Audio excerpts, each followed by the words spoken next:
just mute. Oh well, okay. So I was mute on live. Sorry. So we are planning to discuss the testing hypothesis problems from the past year, and let's get started. So in this problem, if you have seen the fundamental matrix, there's a portion called basic concepts. I believe this problem is based on basic concepts of testing hypothesis. So let's see. So a coin is tossed 4 times, and the probability of getting heads is in a single trial is p. Okay, and we are seeing over here that the test is given, like the h0 versus h1, and the decision rule is also given. So the first step is that uh, try to understand whether the decision true is like, decision rule is sensible or not. Okay, this is not something you will do in the examination hall, but this is something you should put in your habit because it helps you to solve problems better. That's what we have taught you last year, right? And so observe that it's p is equal to half and p is not equal to half. So if p is equal to half, that means it's around 2 heads, right? 4 times tossed to its 2 heads. The rejection region tells that if there is 0 heads and there are 4 tails, then p is not half. That it is either too many like p is really high or p is really low. So does it make sense that we are rejecting h naught based on this criteria? Say yes or boom, whatever you want to.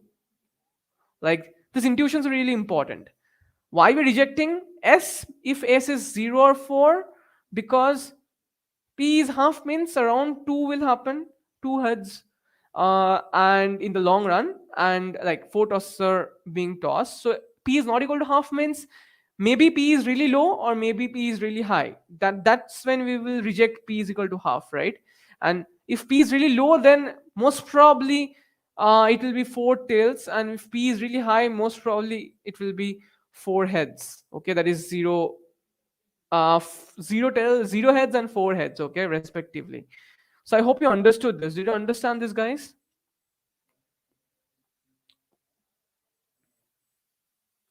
Very good. So this stuff are really important, and I have taught you this stuff. And others, did you understand?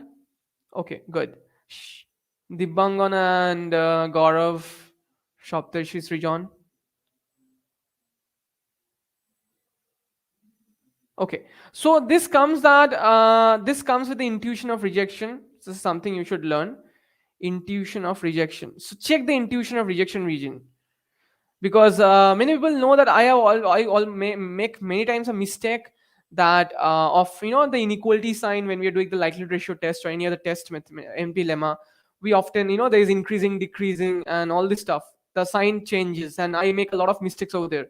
So after getting the rejection region, always see whether the intuition of rejection is really matching the what you have got or not. Okay, and this has helped me a lot. I believe that it will help you a lot too, because you can also make a mistake like me. So this is something you should be writing in your cheat sheet and your to check during the problem solving, because this can save your life. Options may greater than, less than sab rahega. Okay, everything will be there. So I think this is really something, it's very important tool. Okay, it has helped me a lot. So something you should be keeping in your cheat sheet and your arsenal of tools. So let's do the problem now. So focusing on the problem, if you see that reject h0 if s is 0 or 1, the probabilities of type 1 error alpha and type 2 error beta is when p is equal to 3/4. Now they are asked to find alpha and beta. It's very easy now. Okay, it's very easy now.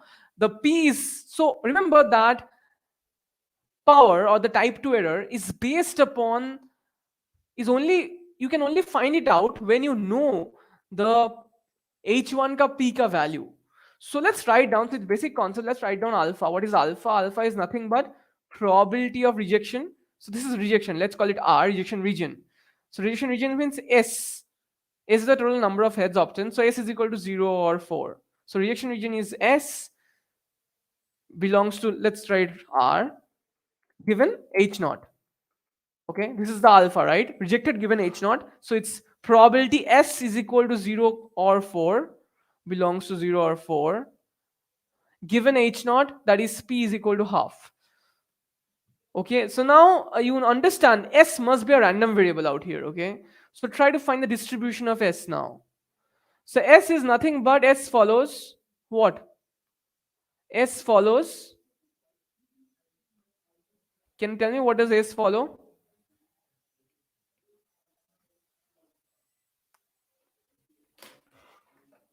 S follows. This is something you should binomial what? See at this stage, Shana, you should tell binomial with the parameters, just not binomial. It was 2 months back when yeah, very good. Binomials 4 comma p. It's given under p is equal to half, so it will be binomial 4 comma half, right? So good. So it S follows binomial 4 comma half. And that's it. You know the probability now, okay? So under H naught. And you can find out the probability now. It's very easy. So you can just find out the probability, okay? So it's 0 and 4. So it's 4 choose 0 into, it will be half to the power, right? 4, right? And so half to the power 4 plus 4 choose 4, half to the power 4. So you can easily find it out. So it's nothing but 1 by 8. So you can find out it's 1 by 8. So two options are here. So one of them must be this. So it's 1 by 8. Okay. So you can understand it's 1 by 8. So what is the type 2 error when p is equal to 3 by 4? So what to do is that type 2 error is what? I will just leave the whole stuff writing the type 2 error. So type 2 error is probability.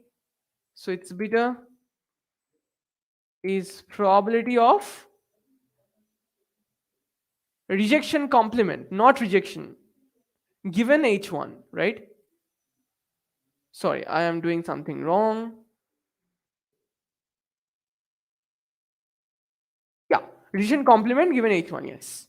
So not rejected given h1. So that is 1 minus probability. So you can just compute it whatever way you want, okay? So I think it will be 1 minus probability whatever. So you find it out, but you know that you can find out. So I started with a very basic sum and it's a very basic problem. I think it's really easy for you to understand. Okay, so we move on to the next problem for this. So this is the intuition of rejection is important and the basic concepts, basic ideas, which are also important. So the alpha and type 1 error, type 2 error concepts. So write down in your cheat sheet type 1 error definition, type 2 error definition, and also power definition. So there are things you should write down in your cheat sheet. Okay, cheat sheet should be handmade, and you should give your best to write the cheat sheet. Make it with your hand. Okay, because that's where it gets into your brain. That's the only purpose. The cheat sheet is not to show off to the people. Cheat sheet is for you, so that you remember it the best during the exam hall. Okay, so that's it. Let's move on to the next problem from jam only. Okay, so the next problem is,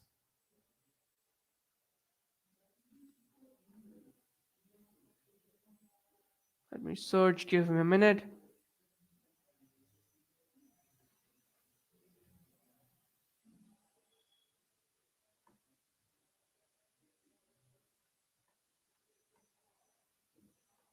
Okay. Okay. Next problem is this.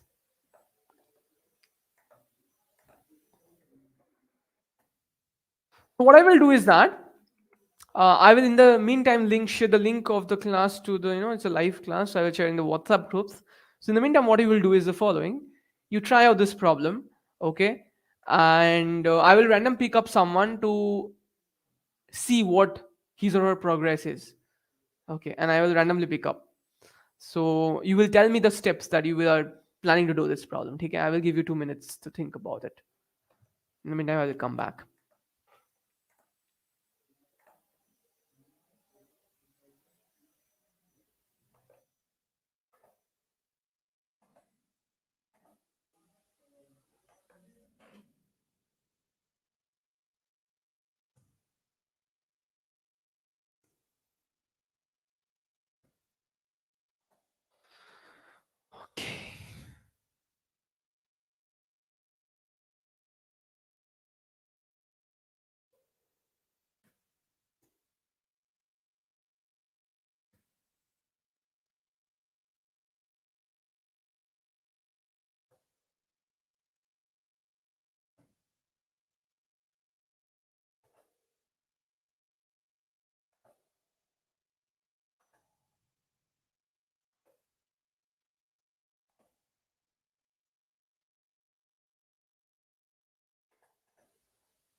Okay, so any thoughts about it, guys, on how you're approaching this problem?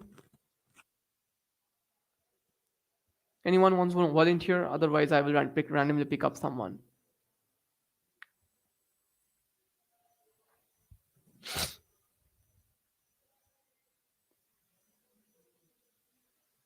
Okay, so random picking up, I want to pick up, let's, okay, alphabetically, who is fourth? So, alphabetically, who is fourth is Dibangana, then Gaurav, no, yeah, Mansi, and then is Pratiksha. So, Pratiksha, any ideas on how to approach this problem?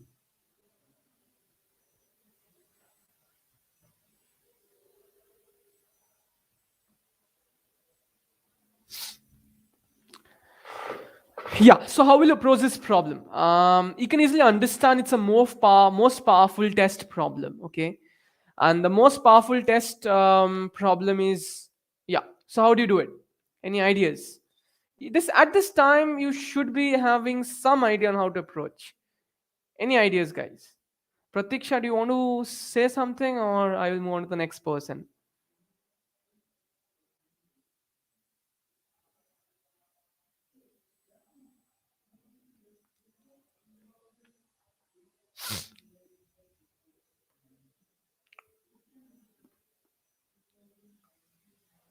Okay, sure.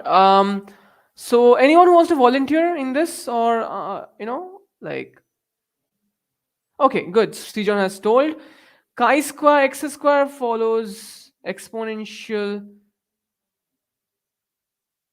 Okay, coming back to this, let's see that. Okay, okay. So I see the key code word is x square follows exponential. That is not an important, but that's a very important when you solve the problem towards the end. But the first thing you should understand that it's the most powerful test of the form simple versus simple. Okay, it's the most powerful test of the form simple versus simple.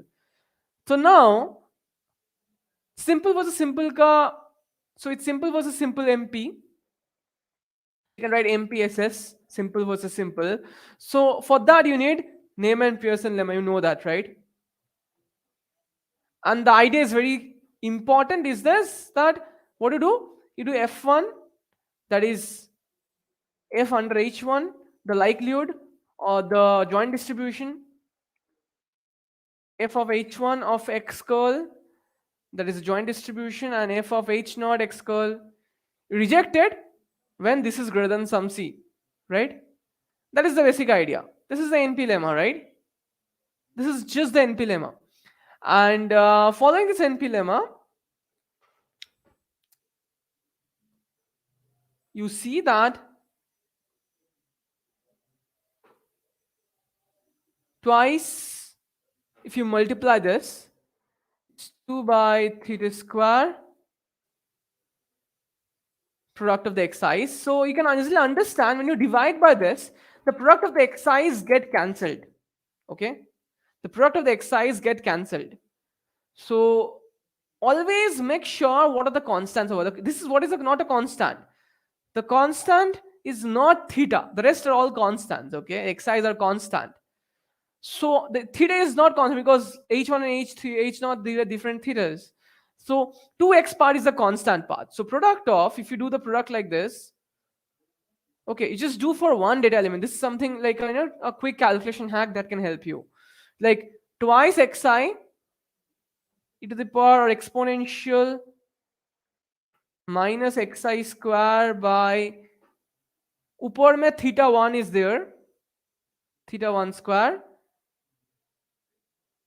by theta 1 square, नीचे again twice xi exponential minus xi square by theta naught square, right? So h naught.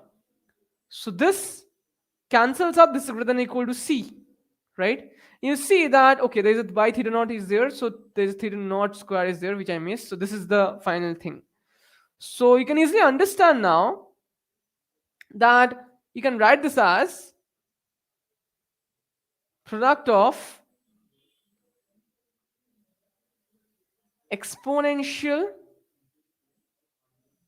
there's a,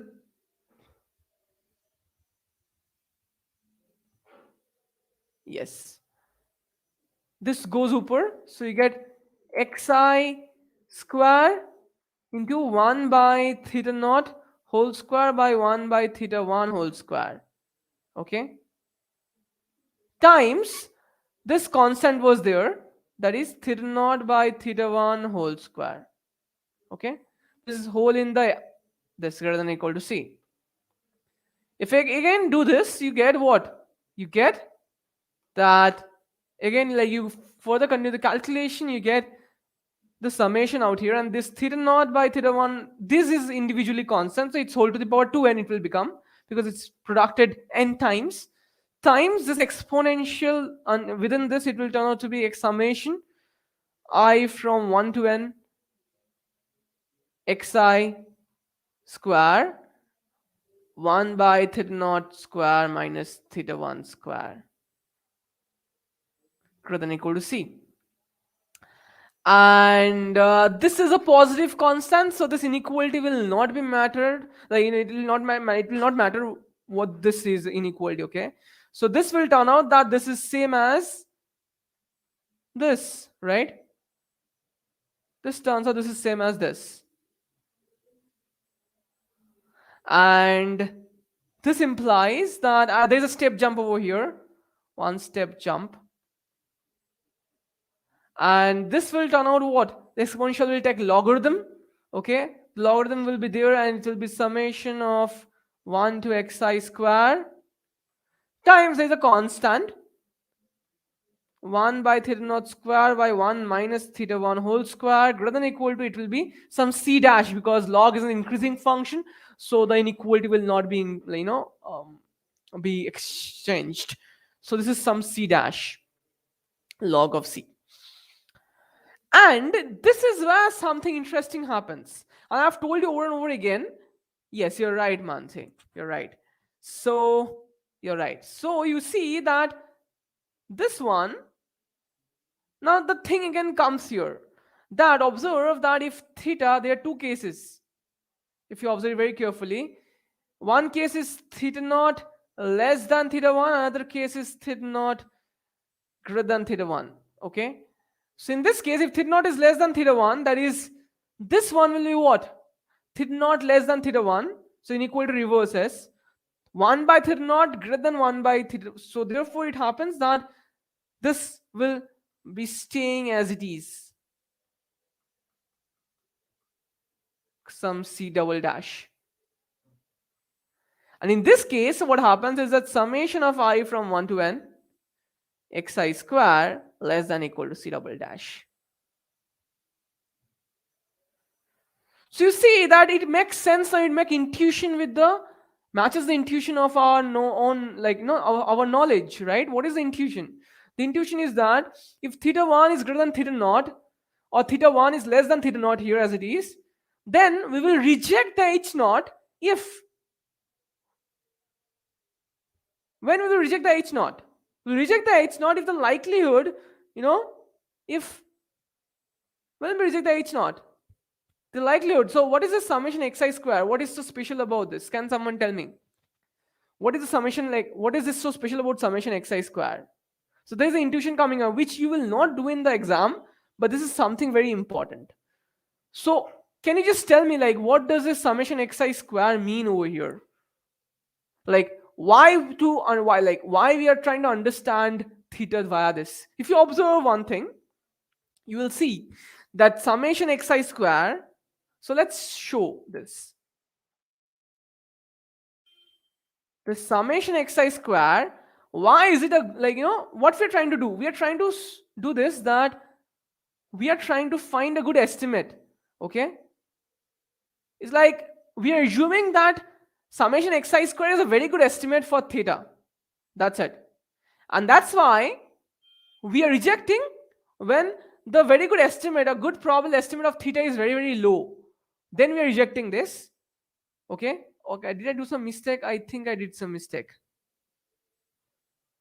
Or not.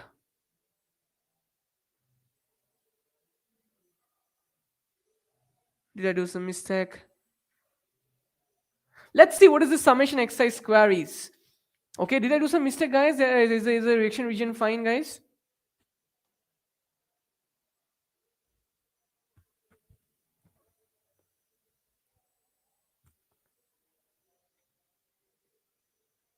Yes. So NP test as summation exercise square less than C.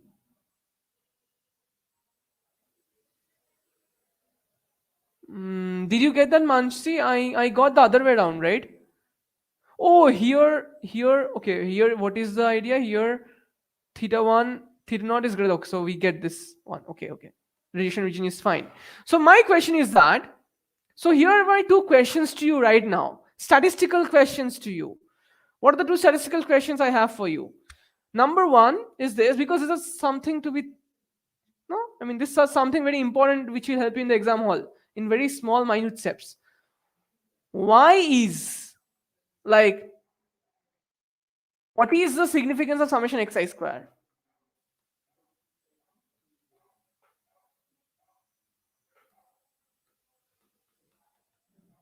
Okay. The number one question is that for theta naught versus theta 1 less than this, we are rejecting.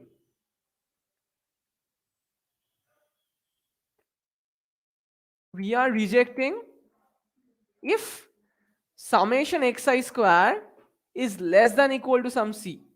This is a rejection region.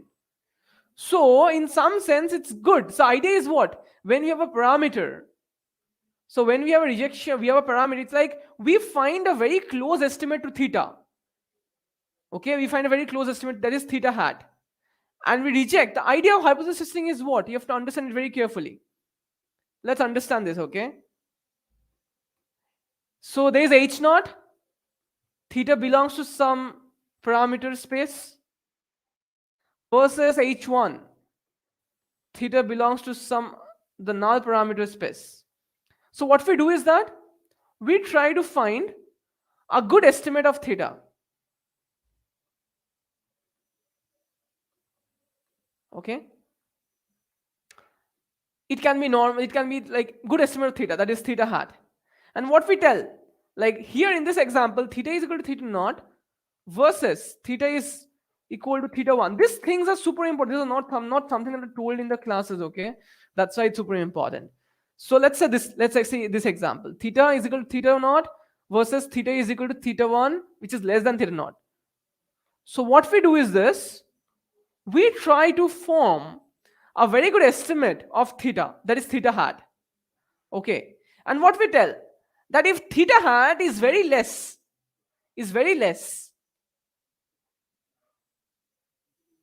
that is theta hat is less than equal to some quantity, then we reject. That means if theta is very less, then we reject the idea that it's actually theta is equal to theta naught, because it is much more probable to be theta 1 which is less than theta naught. This is the entire idea of hypothesis testing, guys. Okay. So did you understand, guys? Did you understand? Or do you want to repeat it again? So what we do, we have a hypothesis, theta is equal to theta naught versus theta is equal to theta 1 less than theta naught. So we try to form a very good estimate of theta, that is theta hat. Okay. And the theta hat, since it's a very good estimate of theta hat, we reject theta hat. We reject theta hat when theta hat is very low in this case. Because the alternate hypothesis tells you that the alternate hypothesis value is much less than theta naught. So we reject another hypothesis when it's the theta hat, which is a good estimate of parameter, is really, really small. Did you understand this, guys? Or do you have any doubts regarding this? Please speak up. This is something very important for understanding. Did you understand this? Okay, Shana, thank you. Thank you, Mansi. What about others? Did you understand? Okay. Great. Thank you, Shaptoshi. Very good. Okay, thank you. Okay, great. So let's move on to now. Sure. So the idea is this, that Sure, Momita. The idea is this, that we reject. So the basic idea is this, that when you have a parameter, the parameter, we try to get an estimate of the parameter, that is theta hat. Okay? The H naught is that theta takes certain value. Let's say theta is equal to 2 versus the H1 is that theta, let's say, is smaller than 2. Let's say 0.1.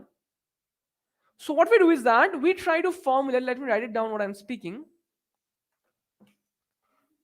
Okay, I think it can be done over here only.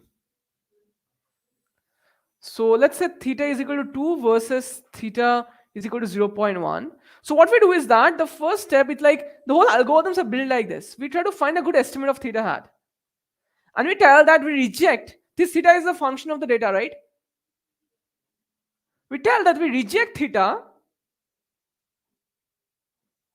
We reject the fact that theta is equal to 2 if this theta hat is less than certain quantity. Let's say less than equal to 0. Let's say 3. Reject theta, which is very natural. This is a C we are trying to find out based on the alpha value. That's different. But the better, the less error you want, the better estimate it will be. Okay, the C will be.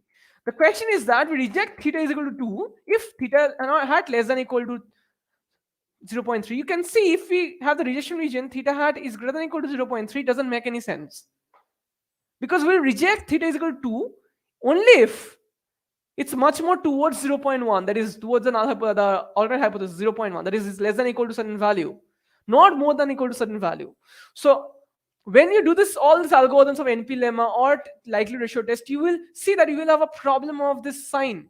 I have faced it, like you have seen it, me facing the problem. So the idea is that you do this when, just give me a minute. Yes, so the idea is that you do this and you use the intuition to check that whether your hypothesis is correct or not, whether your rejection region is correct or not. This is a very important strategy out, guys. Okay, so like to understand it wholly. Perfect. Okay, so just give me a minute.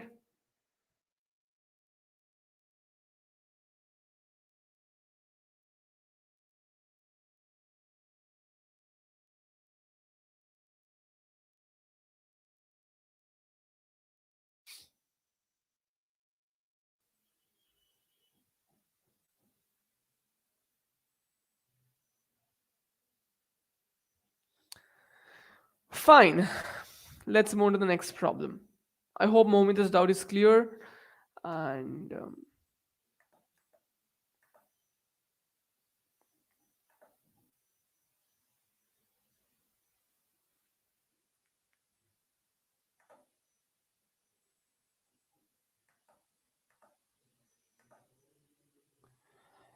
okay, so we have often the most powerful test at alpha level of significance. And do you want me to like put the value of alpha? Okay, so we have not completed it. So we have got summation of chi-square. So these are my questions to you now. That what is the significance of summation of chi-square, like summation of xi square? Can anybody tell? It's very easy.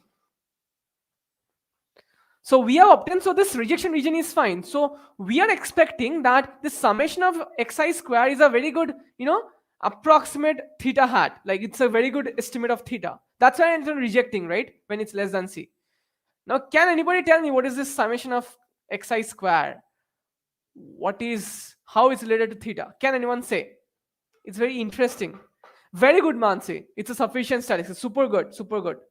It's a sufficient statistics.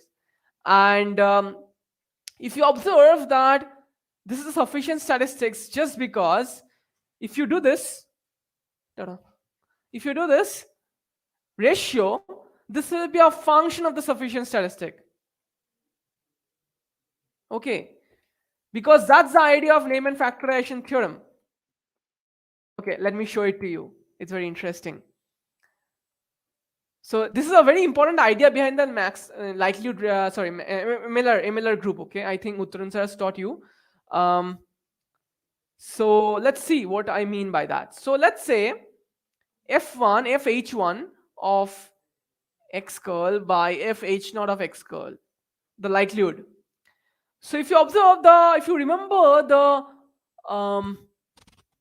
sufficiency, you will see that this can be written as a function under h1 of t and theta times what? Times just x, right? There is no theta, just x, h of x curl. There is no theta over here. So since there is no theta, h1 only involves thetas, right? So this will be f of h naught t comma theta, okay, times h of x curl. So this cancels out. So you see, this is nothing but a function of the sufficient statistics always. Okay, this is super beautiful, right? So what you're getting is that we are trying to find out, let's see it over here. What we are getting over here is that if you observe over here, you can see, if you just take this product of it, you will see that this is nothing but the sufficient statistic. If you take the product of it, okay, so let's prove it. That's a sufficient statistic. So it will be a sufficient statistics only, okay, and you will see that. And that's where the 2xi part was gone. That was considered constant. Okay, this is where the 2xi part, which was the h part, that was cancelled out here. Okay, here and here. That was sufficient statistics, non-sufficient statistics part. And this involves the sufficient statistics part. So it will be summation xi coming over here. So prove it. So it's your homework, that prove it that this summation xi is nothing but a sufficient statistics of theta. So prove it. Okay. So that's why you see that we're rejecting if summation xi square is less than equal to c. Does it make sense, guys? Does the whole theory, combine and make a really good sense of the whole thing, that how it's being, how the whole thing is, connecting together? So therefore, you're getting what? You're getting the fact that this theta hat is nothing but a sufficient statistics of the parameter theta. So this rejection region, that summation xi square is less than equal to c, is actually theta hat less than equal to c in some sense, because it's a sufficient statistic. So it is a really, so the test makes sense. That was the only purpose, right? The text really makes sense. Did you understand, guys? Did you understand the whole thing? Others, what do you think? Very good. Okay, great. Superb. Great. Perfect. So the test really makes sense. So this is something you have to do it, and it should be a habit, okay? This should be a habit of yours. And this is a habit. Why this is a habit? Because this will make you different. Okay? Other people will just find out the test rejection region. You will find out the test rejection region, and you will know that why it's a good rejection region. You know the intuition. Statistics is all about common sense, okay? Mostly about common sense. You should be aligning with the data and the intuitions, right? So this habit of yours must be is an important perspective, okay? You should be having this, and this is super important.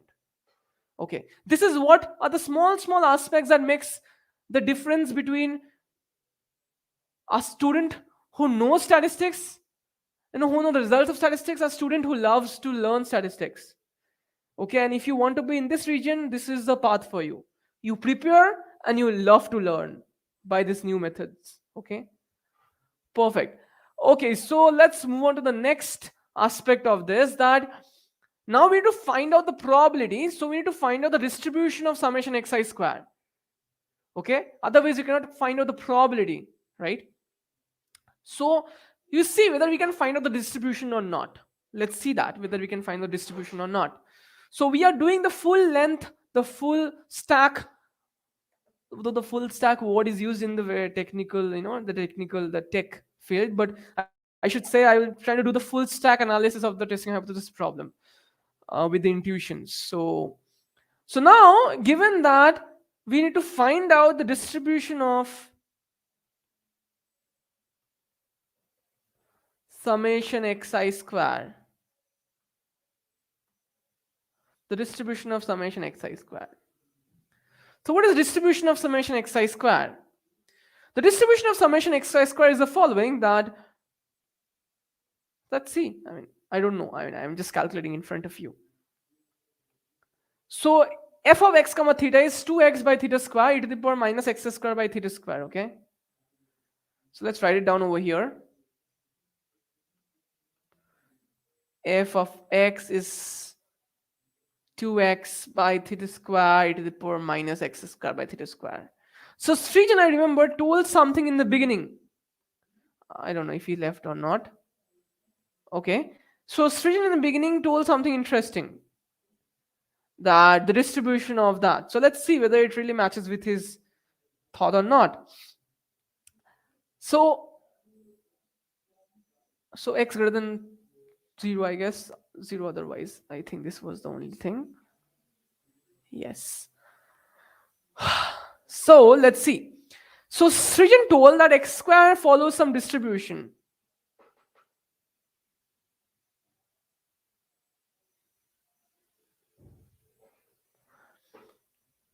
Right? X square follows. So how do you tell it so, Srijan? Jacobian, very good. So we can do it like that. Jacobian. Very good. Superb. So x square follows something. X square follows something. Is it a known distribution? That's my question to you. Is it a known distribution? Do you know this distribution, guys? Do you know this distribution is a known distribution?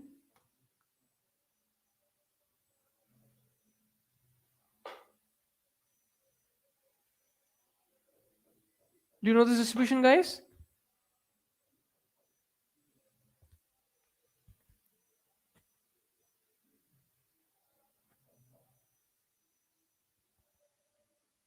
Maybe not. So the idea is that you have to observe here and you have to use Jacobian and you have to show that this x square actually follows. Yeah, you're right, Srijan. Yes. So x square follows exponential mean 1 by theta square.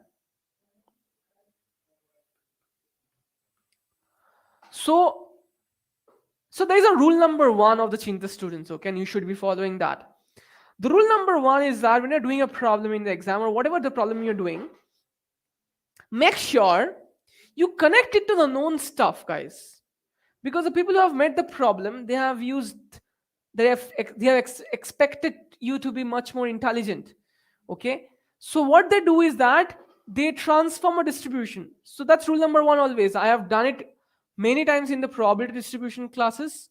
I have done many times during the other classes. Okay. Where we connect the PDF to known distribution. So this is not a known distribution, right? So you try to connect it to the known distribution. It's very easy, not easy, but it comes from intuition also, that how x square can be, you can see this e to the power minus x square by theta square. It almost has the, the feeling of exponential, but there's an x over here. So when you have this kind of stuff, you will see that by the Jacobian, this x will get cancelled out and you will just move it to x square. There's a divider of x. So x and x will cancel out. In fact, x square, the 2x will cancel out. So it will be 1 by theta square. So you will see that x square PDF will be 1 by theta square e to the power minus y by theta square, where y is x square. You can form it by that, find by Jacobian, okay? So you can easily find it. So this is something your intuition is much more based upon. So x square follows exponential 1 by theta square and summation xi square. So the rule number, what is the rule I've used? The rule is that connect it to known distributions always, even if it's Jacobian, because it reduces your work a lot. You don't have to find the mean, you don't have to find the variance, you don't have to find the probabilities. It will be everything given, okay? Known distributions.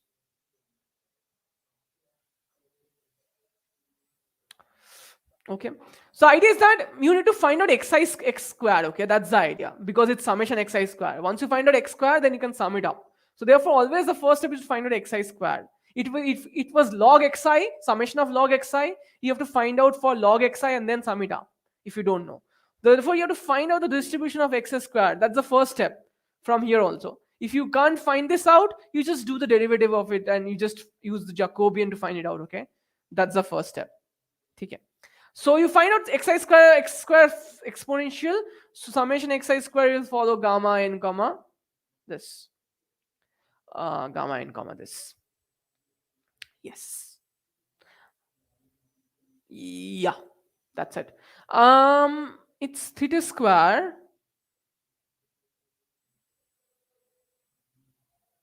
I think it's mean theta square, okay? Not lambda. It's mean theta square. 1 by theta square is the rate. So therefore it will make sense now. Yes. So yeah, don't make this small mistakes. It's very important. Okay, perfect. Yes, you're right. Thank you, Momita, for being in touch in the live. Yeah, that's it. So you have found out the distribution of the rejection. Like, you can now find out the probability, okay, of the alpha, and you can now find out everything about the rejection region and type 1 error, type 2 error, everything. So this is the basic idea, okay? This is the basic idea. Just give me a minute. Yep. Okay, everything clear? You understood the whole stuff, guys? Any doubts till this point of time?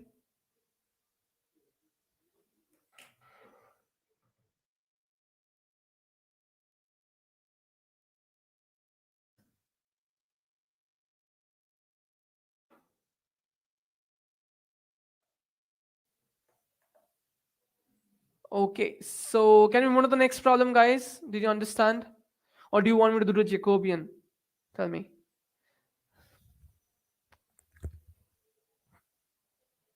Clear? What about others?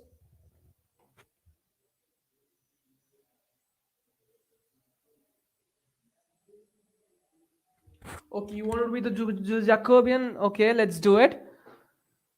Yeah, I am ready to do the small steps, these steps.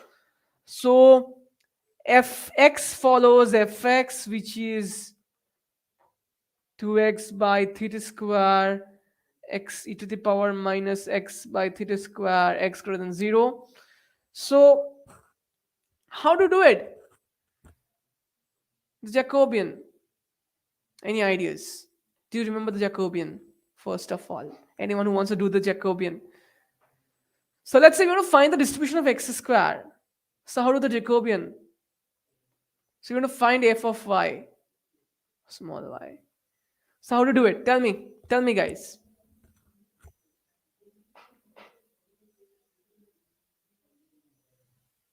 Do you remember the Jacobian? How to do it?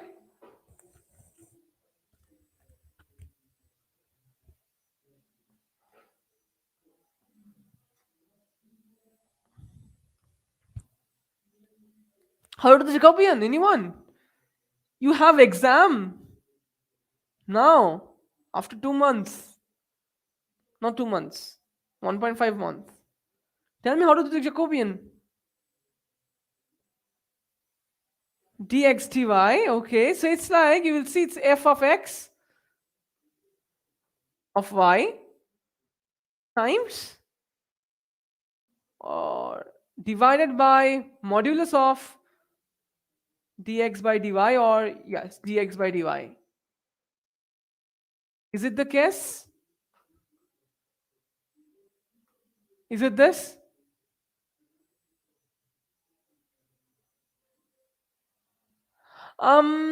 China, there's a problem out here. We always, like, the best thing is that we must first, you're right. So G inverse, whether it exists or not, you have to look into that. So that can take some time. But it's good to know that, like, you can also do it by that way. But I'm like trying to um generalize and use the directly the form of the multivariate stuff. So this is the idea. I hope you know that.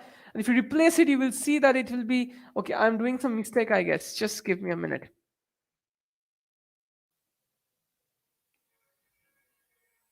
Am I doing some mistake?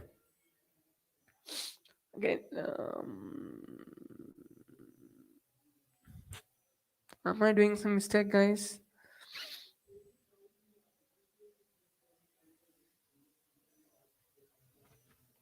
No, don't think so. It's 2y by theta square e to the power minus y. Okay, it will be x square. It was x square. So y by theta square, it will be 2 root y. Since y is greater than 0 times modulus of this. So it's like 1 by 1 by dx dy dx is nothing but 2x, right? So there is 2 root y. It's modulus, it's always positive, so it doesn't matter. This 2y get cancelled. We get 1 by theta square e to the power minus y by theta square. Okay, so therefore it's nothing but y follows exponential 1 by theta square, right? Did you understand it, guys? Yes, you're right.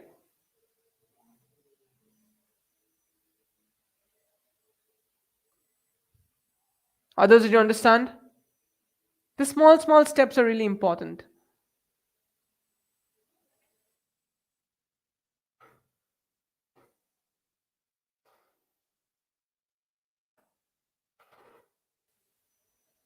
Very good. Superb.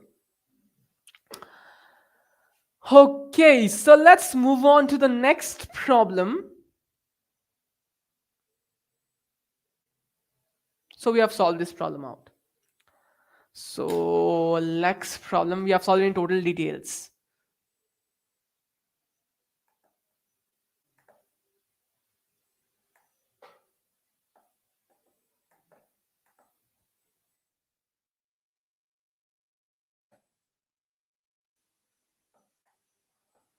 So x1, x2, xn is a random sample of size n from normal mu comma 1.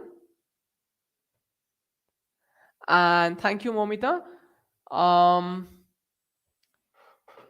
to test h naught mu versus mu is equal to 5 versus mu against this, against mu is equal to 4, the Rician rule is x bar less than equal to c.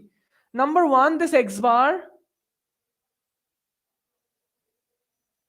is sufficient, is a complete sufficient, is a UMVUE of mu, okay? So it's a good estimate of theta, of mu.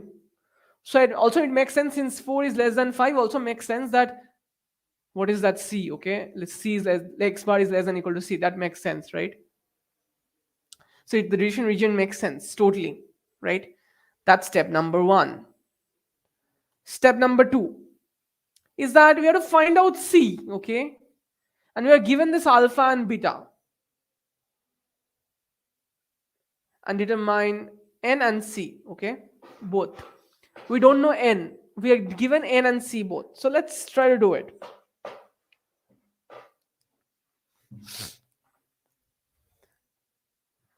So if you observe over here that alpha is nothing but type 1 error. I'm not sure. This is, yes, this must be type 2 error only. Yes. Because many places it just power is, yeah, it since it's less, it must be type 2, type 1, 2 error. So alpha is nothing but probability of rejection given. So here you will get to know something. You will get to know, number one, is that how to find the C. You also know, like the Rician coefficient, you always write in terms of C, but how to find that C, you will know that. Also know that to attain a certain beta, a certain type 2 error, if you want to attain that, you have to restrict the, like you will see that, okay, let's see that, let's do that, let's do this problem and understand that why this is meaningful for a for a statistician like you, okay? Why this problem is meaningful for you. So you should understand this. So alpha is type 1 error is probability of rejection given h naught, that is mu is equal to 5.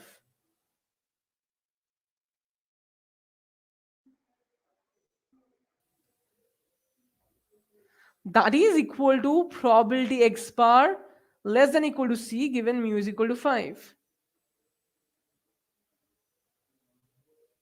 That is what?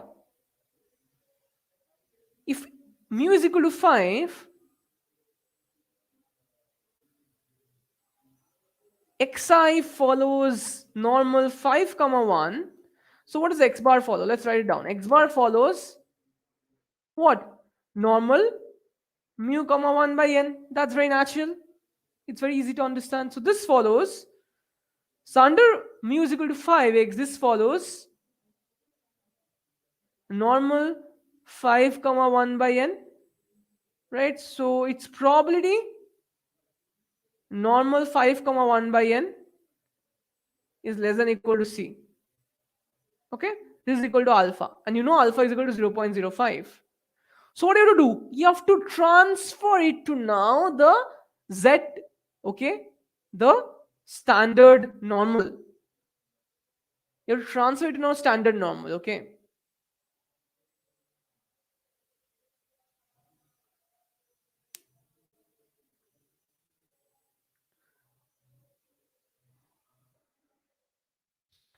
so because you will be given the tables of that only, you are not given the tables of everything. So probability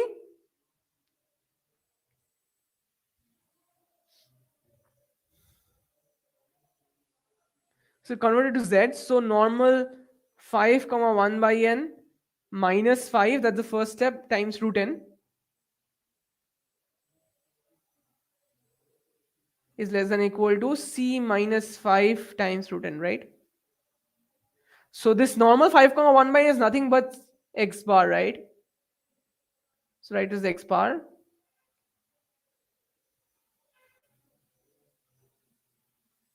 So you see that this is z now. So it's same as probability z less than equal to c minus 5 times root n. This is called a z test, okay? You must be knowing this.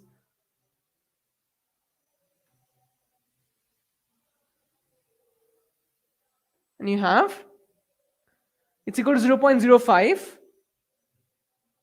Let's draw this now. This is z comma 1. So it's less than equal to something is 0.05. That is less than equal to the c. This must be, or whatever, this c dash, this is c dash. This is equal to 0.05. Therefore, we have to find out the lower left one. That means it is 0.95%. This is z 0.95 because it's like greater than equal to that stuff. Okay? Z 0.95. You can also find it out in other ways also, but it's same as Z 0.95. So therefore, this is nothing but we get that this C dash is nothing but C minus 5 root times root n is nothing but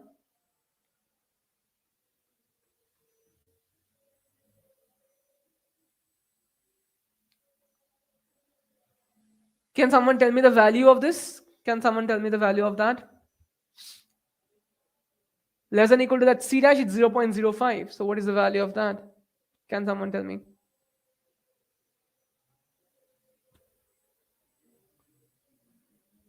1.96? Are you sure?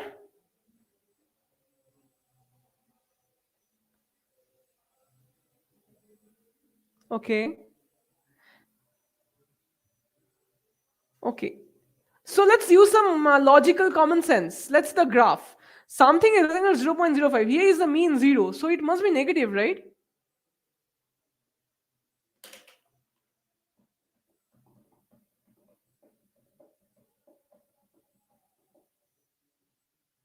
Yes. Minus. Because you reflect to the other side, you get. So I'm not sure whether it's 1.96 or 1.645. So can you please confirm that, Shan or Mansi?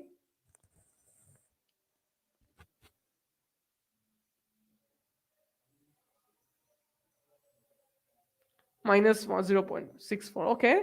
So this is minus 0.64. 164. You have all this intuition, guys. Otherwise, it's not important. Okay, I mean, use intuition. Otherwise, there is no life to statistics or anything. If you don't use your intuition, this is what gives us life in the theoretical part. Matches our intuition. The theory matches the idea. Okay.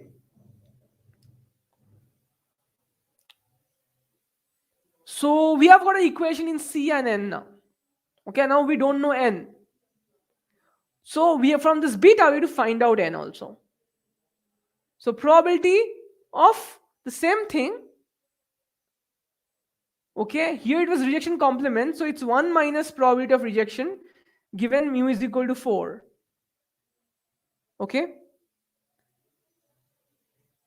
because it's rejection complement. So it's 1 minus probability x bar less than equal to C.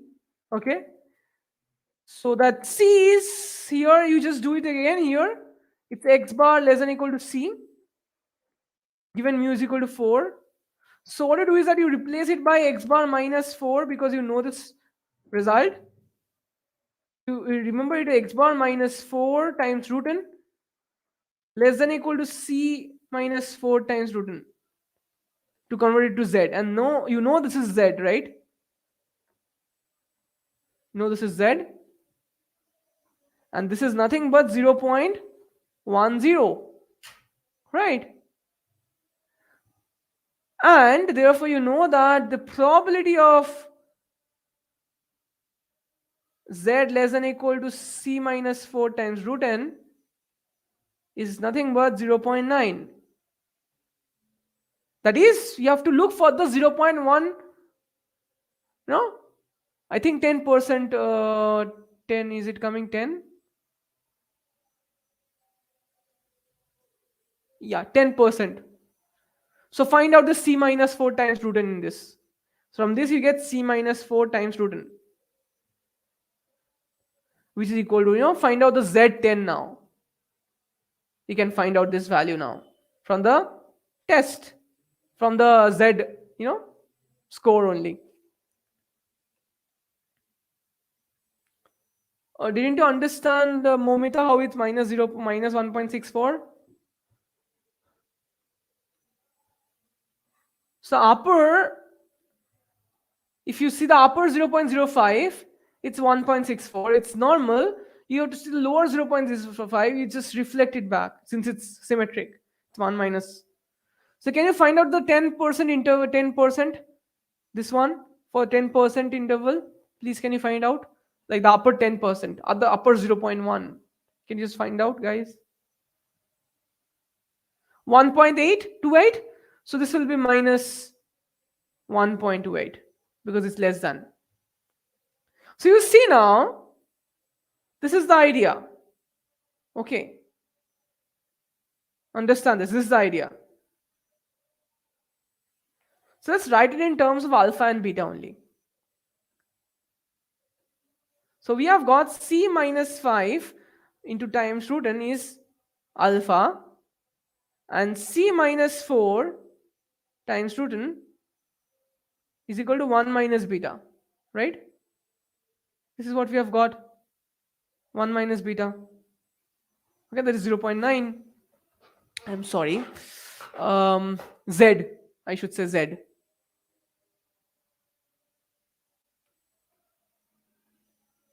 Whatever, minus Z, I should say, minus Z, this we have got.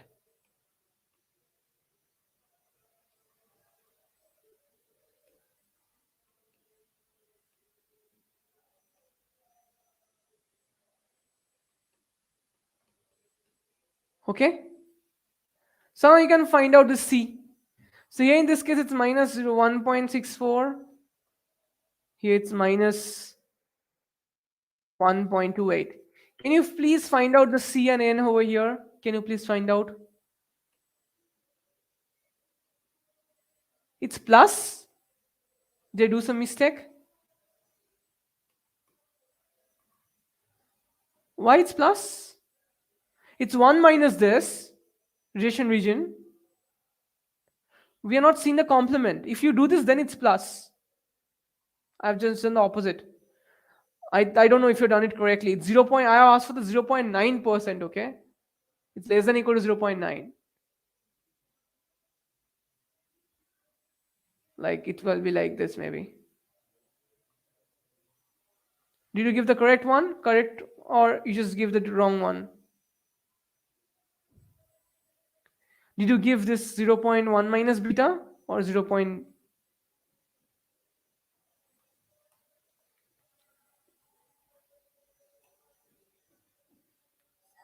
Yeah?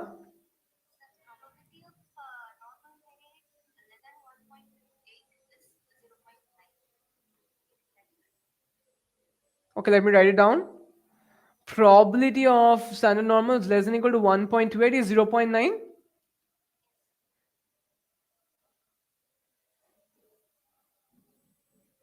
So therefore, this is 1.28, right? Oh, okay. I see it. I see. I'm sorry for that. I didn't know that.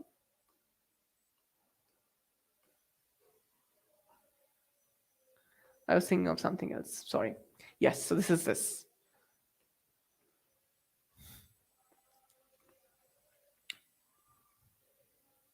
So you see that as alpha, so let's focus on this. Okay, let's find out C and alpha in this respect. So C minus 5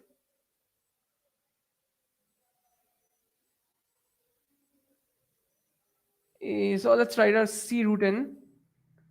Let's write C minus 5 by root n. So C root n by 5 root n is equal to minus Z alpha. And is it correct? Minus Z alpha.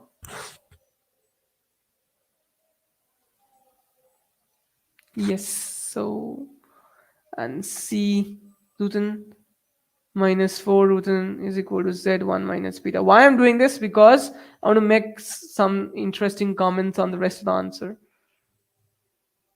So if you divide it, subtract it, you get this minus this, you get Z1 minus beta plus Z alpha is equal to root n. You got the root n value now? Did I do it correctly? Yes, I guess so.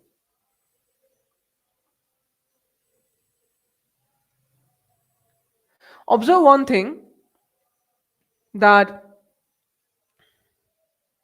let's take it A and B. It'll be what? Let's say A is more than B. Okay, minus A. This 5 is what? The mu, right? So I make you understand, if it was 6 here instead of 4, then it would have been 2, right?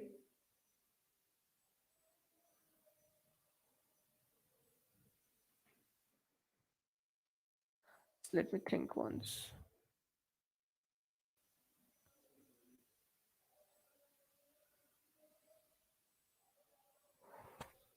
Okay.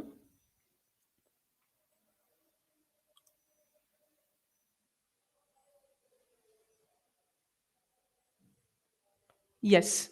So if you see it was 6 over here, it would have been 2, right? Let's say it was 100 over here, it would have been what? 104. And you see the n value would have decreased then. Can you just tell me the reason behind it? My question is the following. If you fix the mu at 4 and if you increase the h1 ka theta, you increase it to 5, say, let's do it to 10. What do you get? You get 4 plus 10, that is 6. Okay. Initially it was what? 1, right? So now n value has decreased because you are multiplying the larger number, right? So can someone tell me why this n value is decreasing? Can someone tell me why this n value is decreasing? So I'm increasing n from 4, like the h1 theta is equal to mu is equal to 5 to h1 mu is equal to 10. So why this theta is decreasing? Can someone tell me?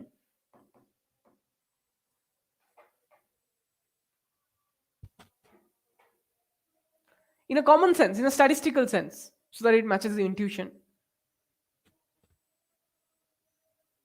And if you see, if you want to make, also if you observe that if you want to make from 10 to, if you want to make to 4.001, so it will be much more. It will be, in that case, it will be this.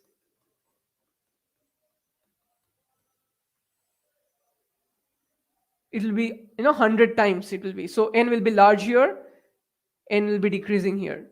So as mu1, the h naught increases, the n decreases. As mu of h1 decreases, n increases. Can someone tell me why this is happening? What is the statistical significance behind it? It has something to do with clustering. It's like it's telling you that you require more sample to understand. Why does it mean? I will end with this note that if you observe, let's say there are two samples out here, okay? So two cases. Here is mu is equal to 10 versus mu is equal to 4. In this case, you have two samples. You will see that distinctly there will be two samples, like 4 here and 10 here. If you see the data will be, and draw the histogram. The histogram will, you will see that it will be coming out like this. You will see data like, if you see the histogram, it will be, you will see that it will be coming like this. Whatever. The idea is that you will see two distinct, when you plot the data, you will see two distinct plots over here. Two distinct modes like this. You will see like this. But when you do mu is equal to 4 versus mu is equal to 4.001, you see the distance between 4 and 4.001 is very less. So when you have these two modes, you need more data. Okay, you need more data to pinpoint it. It's like you want to have more precision. That's the idea in the decision of yours. Okay, you want to see whether the temperature of tomorrow will go up by 0.001 or not, because that's your, that's the error you can handle. Then you need more and more and more and more data to validate that, rather than if you want to understand whether it's a 5 degree tomorrow more or 5 degree tomorrow less. Did you understand the statistical significance of it, guys, of this result? That as the distance between this mu and mu1 are like this mu, the distance between the two hypotheses, the two cluster points are increasing, the number of data to validate it is very easy. You understand? It's very less. So this is the statistical significance behind it. So why I'm telling you this, guys? Because in the future you will be dealing with data, okay? And this is something very important. This is the most important point, that you guys as statisticians will stand out from the other people who don't know statistics, because you know the math and you know the interpretation of math that is coming up. Other guys will just do the algorithms by the computer, but you know the intuitions of these algorithms and the results coming out. This is something I think it's my responsibility to teach you and tell you, because these things will not come in the examination, guys. But this is something that will improve your intuition and understanding of the whole thing as a total. Okay. So when you will do machine learning or whatever in the future, you will see that this is so much connection to it. You need more data to understand the difference between the two. That's why the precision comes up, guys. So on this note, I hope you enjoyed the session. And on this note, I will just I hope you enjoyed this idea of new stuff. And next day I will again be doing this testing hypothesis and more problems on estimation. Testing hypothesis is more statistically understandable. You know why? Because you are taking a decision. This is the most statistical, that's the predictive modeling, and the decision making comes only testing hypothesis, no other way. Estimation is just giving an understanding, but decision making comes in the testing hypothesis only. The only part that you learn. So that's why the most beautiful statistical understanding and connection of statistics with the common sense come in testing hypothesis. That's why I'm trying to make the bridge the gap between these two. Okay, there is like the gap between this intuition and the results that are coming up. So whenever doing a testing hypothesis problem, try to understand the intuitions, guys. Every single intuition that will make you a better data scientist, better statistician, better machine learning, machine learning and engineering the later half of your life. So all the best, guys, and I hope you enjoyed the session. And if you liked it, do subscribe, share, and with your friends who love statistics. And I will see you in the next video, guys. And stay tuned and stay blessed. Bye bye.